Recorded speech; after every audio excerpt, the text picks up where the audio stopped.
우리는 살아가면서 감정적 중독을 경험합니다. 무기력, 집중력 상실, 별 것 없는 현실에 안주하려는 욕구, 의지박약, 새로운 경험에 대한 무감각 등을 말이죠. 어떻게 하면 이 악순환의 고리를 끊어낼 수 있을까요? 해답은 우리 안에 있습니다. 정확히 말하면 우리의 뇌에 해답이 있습니다. 뇌 기능은 유전과 환경에 달려 있다고 생각할 수 있겠지만 우리의 의지로 뇌를 바꿀 수 있습니다. 이런 변화는 극적인 영역이라 나와는 상관없다고 생각할 수 있지만 몇 주 만에 가능하기도 합니다. 생각만으로 현실을 바꿀 수 있다고 믿으십니까? 생각에 변화를 일으키면 현실이 바뀐다는 말이겠네요. 마음이나 세상을 보는 관점을 바꾸면 뇌의 신경망을 변화시킬 수 있습니다. 신경망을 변화시키면 뇌는 변합니다. 뇌가 바뀌면 우리의 행동이 바뀝니다. 행동이 바뀌면 현실이 바뀌겠죠. 그렇다면 여러분들은 생각을 바꾸면 신경망이 바뀌다니요. 그 근거가 뭐야? 라고 말할 수 있으실 테죠. 생각을 어떻게 바꾸는지, 어떻게 신경의 변화가 일어나는지가 이번 주제의 핵심입니다. 현실을 바꾸고 싶으신 분들은 저를 계속 따라오시기 바랍니다. 모든 것은 마음먹기에 달렸다 라는 말 참 많이 들어보셨죠? 마음을 어떻게 먹느냐에 따라 상황을 바꿀 수 있다는 말입니다. 진짜일까요? 결론은 진짜입니다.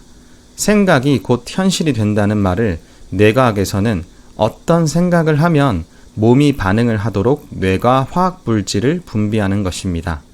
예를 들어 우리가 어떤 기대감에 차 즐거울 때 뇌는 흥분을 유발하는 신경 전달 물질인 도파민을 분비합니다. 반대로 화나거나 우울할 때는 펩티드를 분비합니다. 우리의 생각이 그 즉시 현실이 되는 것입니다. 뇌 역할은 여기서 끝나지 않습니다. 뇌는 몸이 어떤 것을 느끼는지 주의 깊게 관찰하다가 또다시 화학 반응을 일으킵니다. 다시 말하면 느끼는 대로 다시 행동하게 되는 것이죠.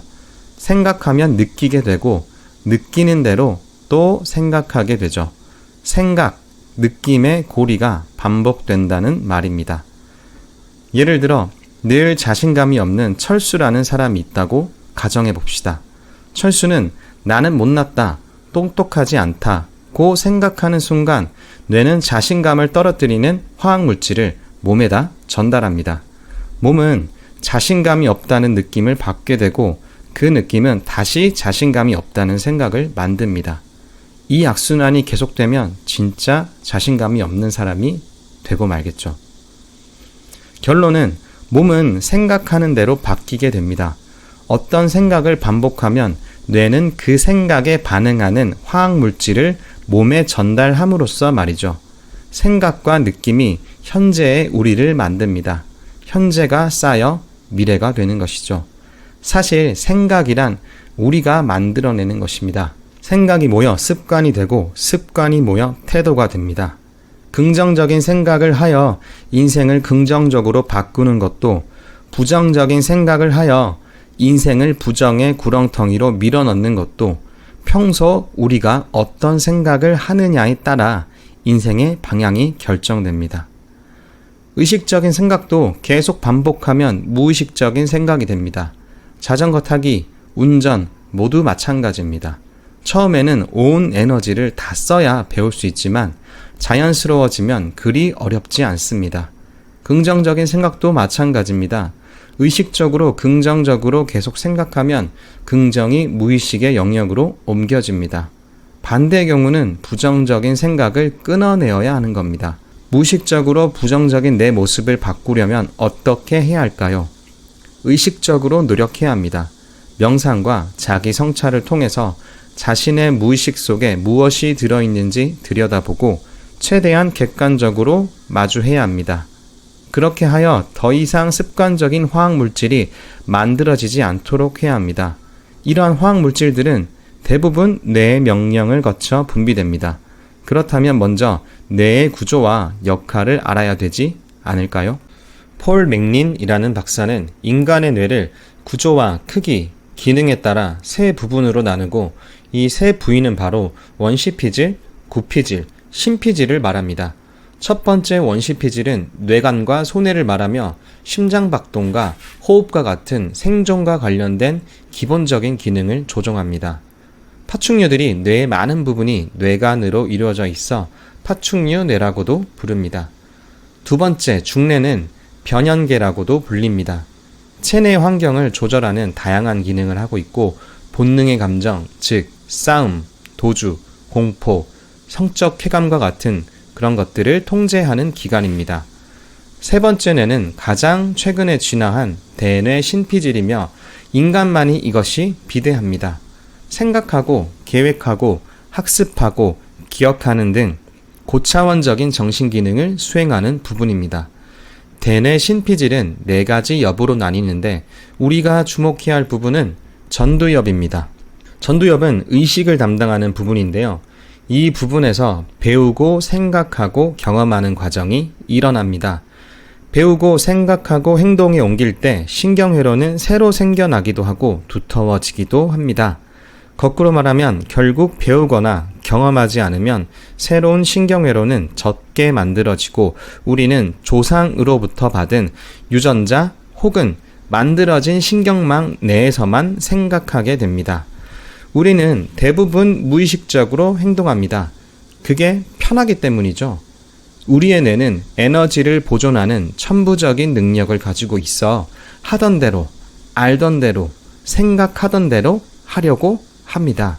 우리는 그렇게 유전자에 의해 프로그래밍 된 채로 살아갑니다. 판에 박힌 대로 살아가는 것이죠. 어쩌면 이것은 생존 모드일 수도 있습니다. 진화 역사를 거슬러 올라가 보면 인간은 나약한 존재였습니다. 자연의 변덕에 속수무책인 존재였고 맹수의 습격과 같은 위협에 늘 불안에 떨던 존재죠. 이러한 위험에 대비하기 위해 한시도 방심할 수가 없었습니다. 불안과 공포가 늘 존재했던 것이죠. 시대가 변하고 생존의 위협도 종류와 정도가 달라졌습니다. 지금은 맹수의 위협을 걱정하는 대신 학벌, 사회적 지위, 결혼, 살아갈 집, 돈에 대한 고민을 합니다. 고대 위협과 현대 위협은 다른 것처럼 보이지만 불안과 공포라는 감정은 변형계라고 불리는 중뇌에서 발현되는 것은 같습니다. 전두엽에서 발현되는 고차원적인 생각이 아니라 중뇌에 있는 장기 기억을 담당하는 해마에서 예전의 기억을 꺼내 익숙한 상황에 연결짓는 불안일 뿐이라는 겁니다. 생존을 위한 불안이 우리가 생각하지 못하게 막습니다. 늘 느끼던 대로 하던 대로 하게 만드는 것이죠. 여기서부터 좀 더 잘 들어주셨으면 합니다. 인간은 유전자가 시키는 대로 하는 프로그래밍된 생존 기계라는 것을 인식해야 합니다. 이것을 인식해야 우리가 원하는 대로 다시 프로그래밍 할 수 있습니다. 부여받은 유전자대로, 부모님이 알려준 대로, 선생님이 가르쳐 준 대로, 사회가 원하는 대로 살아야 한다고 그렇게 배웠습니다. 하지만 그게 꼭 마음에 드는 인생이던가요? 우리는 매 순간 인생을 바꾸려 수많은 노력을 합니다. 하지만 작심삼일에 그치는 일이 참 많죠. 왜냐고요? 그럴 때마다 본능적으로 기존의 유전자와 신경망은 그렇게 하지 말라고 하며 불안을 느끼게 하는 화학물질을 마구 내뿜게 되는 거죠. 그리고 우리는 이런 생각을 하게 됩니다. 너 회사 나가면 더 지옥이야. 그 일은 아무나 하는 게 아니야. 주식 투자하는 사람 치고 돈 버는 사람 못 봤어. 나는 책 읽는 거 진짜 싫어해. 사업은 너 같은 애들이 하는 거 아니야. 나는 수학을 못해. 우리 집은 이과 체질이라서 나는 영어에 소질이 없어. 유튜브? 이미 레드오션이야. 돈 못 벌어. 등의 말을 하며 우리의 행동을 가로막아 버립니다. 이 불안감을 제거하고자 한다면 무한한 잠재력을 가진 전두엽을 활용할 줄 알아야 합니다. 전두엽을 활용하는 과정이 고정관념을 제거하는 과정이며 사고의 틀을 확장하는 것이며 안락지대를 벗어나 꿈을 향해 나아가는 것과 같습니다. 그렇다면 전두엽을 어떻게 활용하는 것일까요? 1995년 발간된 신경생리학회지의 한 논문을 보면 심적 시연만으로 뇌의 신경망을 발달시킬 수 있다는 연구 결과가 있습니다. 심적 시연이란 영어로 하면 멘탈 리허설입니다. 즉 실제로 행하는 것이 아니라 마음속으로 시연을 해보는 일을 말합니다. 이미지 트레이닝 같은 것 말이죠. 연구자들은 실험 대상을 4개의 집단으로 나누어 5일 동안 피아노를 배우게 했습니다. 첫 번째 집단은 5일 동안 매일 2시간씩 한 손으로 치는 곡을 연습했습니다. 두 번째 집단은 어떠한 악보나 지시사항 없이 마음대로 피아노를 쳤습니다. 세 번째 집단은 피아노는 전혀 건드리지 않고 첫 번째 집단이 곡을 배우고 외우는 과정을 관찰하면서 배우도록 했습니다. 이들은 2시간씩 피아노를 치는 과정을 상상만 했습니다. 네 번째 집단은 아무것도 하지 않았습니다. 실험이 끝나고 연구자들은 뇌의 변화를 알아보았습니다. 결과는 어땠을까요? 놀랍게도 악보를 보고 연습한 첫 번째 집단과 상상만 했던 세 번째 집단의 신경망이 거의 비슷하게 변했습니다. 자기 마음대로 피아노를 쳤던 두 번째 집단은 변화가 거의 없었고, 물론 네 번째 집단은 당연히 변화가 없었습니다. 어떻게 피아노를 치지 않았던 세 번째 집단도 실제로 피아노를 연습한 첫 번째 집단과 비슷한 결과를 얻을 수 있었을까요? 생각만 했던 세 번째 집단은 정신 집중을 통해 뇌의 특정 신경망을 계속 자극했고 신경세포 간의 연결이 두터워진 것입니다. 생각하는 것만으로 뇌는 발달할 수 있다는 말입니다. 이것이 전문용어로 뇌의 가소성이라고 합니다. 뇌는 생각, 경험, 학습 등에 의하여 변할 수 있다는 말입니다. 나이에 상관없이 말이죠. 이러한 심적 시연은 과거에 행동하던 방식과는 다른 방식으로 행동하는 자신을 상상하는 것입니다. 생존이나 분노, 우울, 희생, 피해의식, 질병 등 감정적 중독에 의해 강요된 삶을 사는 대신에 우리는 완전히 의식이 깨어있는 상태에서 건강해지거나 차분해지는 것뿐만 아니라 우리가 되고 싶었던 긍정적인 것들을 마음으로 시연할 수 있습니다. 다른 생각을 차단한 채 다른 뇌의 기능을 잠재우고 현재 일에 집중합니다. 예를 들면 되고 싶은 나를 생각해 보는 것입니다. 나는 어떤 사람이 되고 싶은가? 나의 행동을 어떻게 수정할 것인가? 나를 어떻게 바꿀 것인가? 무엇을 해야 내 삶이 달라질 것인가? 어떤 목표를 성취할 것인가?